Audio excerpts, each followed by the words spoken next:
In this video, I'll give you ideas on how to be active while recovering from rotator cuff surgery.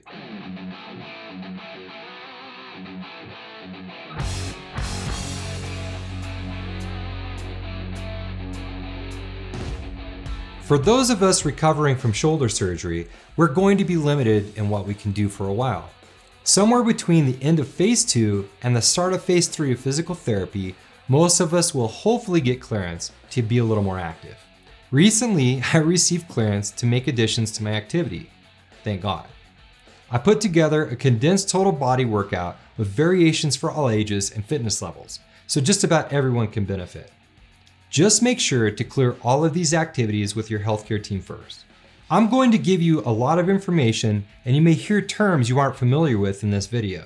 That's okay. If you watch the entire video, it'll all make sense and you'll have some ideas for being active while recovering. The workout is designed to get your heart rate up and do strengthening work while we maintain that elevated heart rate. Do this for an extended period and you have a seriously efficient workout. I've put together 3 workout variations that are harder, moderate, and easier. I'll show you those later in the video. You can choose the workouts I've written, or I'll give you the tools to customize your own workout. First, I'll go over the movements in each category and show the variations, which include equipment versions if you have it, and non-equipment versions if you don't. As I explain each category, pick the movements that you want, number of reps, distance, and weight, if any. I'll give you suggestions to help you choose the best movement, reps, and rounds for you. You can skip ahead to the portion of the video that you're interested in by using the chapter feature on the timeline of this video. If you want to customize your own workout, I'll prompt you in each section on what to write down. This includes choosing a movement in each category, choosing the number of reps, amount of weight or distance in each category, and choosing the number of rounds for your entire workout. Category number 1 movement is a cardio piece. We want to get that heart rate up and keep it going for an extended period. How high you get is up to you. Choose one of the following: a stationary bike. I'm using the Concept 2 bike erg, but you can use any stationary bike. If you don't have access to a stationary bike, walk up and down a staircase. If you don't have access to a stationary bike or staircase, just walk. You can push yourself as hard as needed on the stationary bike. Stairs will be a little bit less challenging, and walking will be the least challenging. Now, write down the movement you'll be doing for this category, including the distance or the amount of time for your cardio piece each round. Category number 2 movement is a core or a midline strengthening piece. Adding core work in helps stabilize the entire midline of your body. Choose one of the following: a GHD sit-up variation by keeping the arms crossed instead of going overhead, ab mat or regular sit-ups without a foot support, foot supported sit-ups, hollow hold on the floor or couch. The GHD sit-ups are most challenging here, followed by regular unsupported sit-ups, foot supported sit-ups, then hollow holds, of course depending on the time domain of those hollow holds.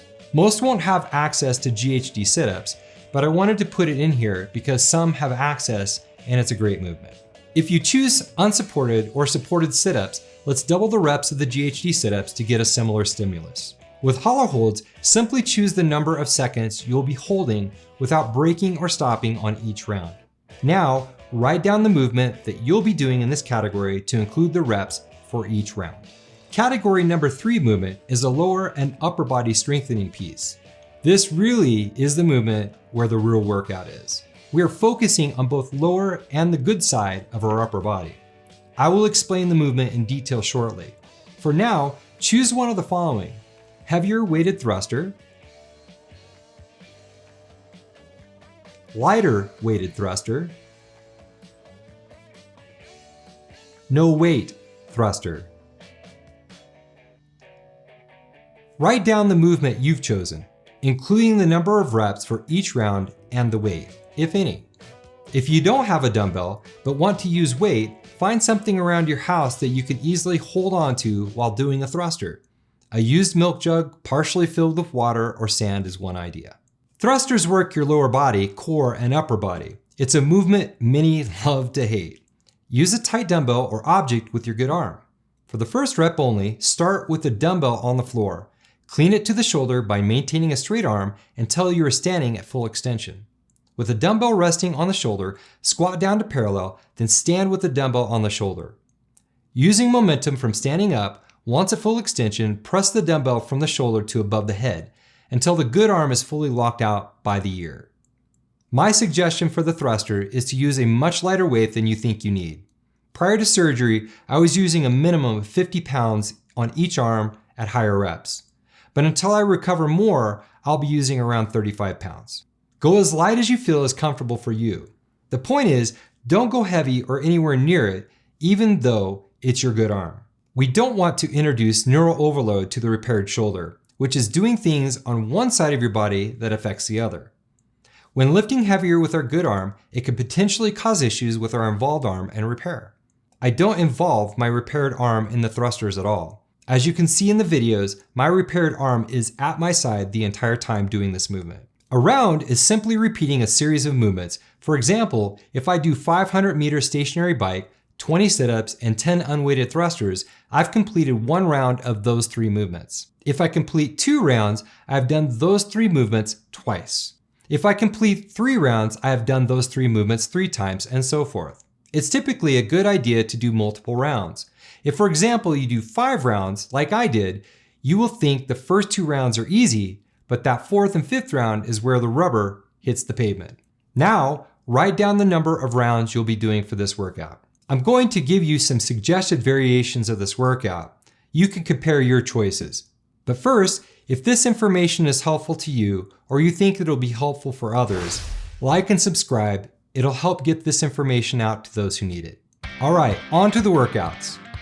Option number 1, 5 rounds of 1,000 meter bike, or 2 minutes of stair climbs, or 2 minutes of walking.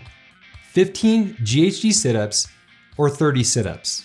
15 thrusters, 35 pounds for men, and 25 pounds for women. Option number 1 is the best option if you've been into fitness and want a decent workout at this stage of recovery. This is the variation I did. I had an average bike time of about 1 minute and 48 seconds per 1,000 meters. I did all rounds of GHD sit-ups unbroken. And for thrusters, I did 8 reps, took a quick break, then I completed the remaining 7 reps. I'm being really careful on that good arm. My total time was 22 minutes. Yes, I'm way out of shape, and there's lots of room for improvement there, but it feels good to be doing something different. Estimated time for most people for this workout is between 20 to 30 minutes. Option number 2, 4 rounds of 500 meter bike, or 1 minute of stair climbs, or 1 minute of walking. 10 GHD sit-ups, or 20 sit-ups. 10 thrusters, using 25 pounds for men, or 15 pounds for women.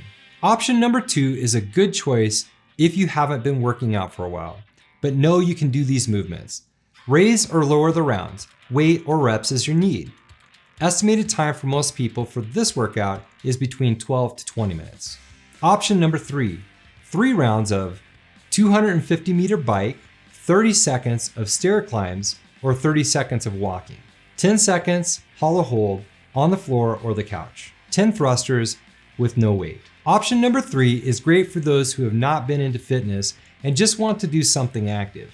A nice walk, hollow holds on the couch, and 10 thrusters with no weight should get you moving. Lower the number of rounds as needed. The estimated time for people newer to working out on this workout is 6 to 12 minutes. These are just suggestions. If none work for you, choose a movement from each of these 3 categories: number of reps, amount of weight or distance for each movement, and the number of rounds. By choosing from these 3 categories, you will be getting cardio, core, lower and upper body work all in a very condensed workout. Modify your workout to fit your equipment and capabilities. Increase your rounds, reps, distances, loads if you do this workout regularly. That way you can challenge yourself even more. Just do something active and move.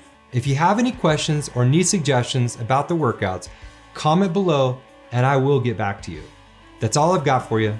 See you soon.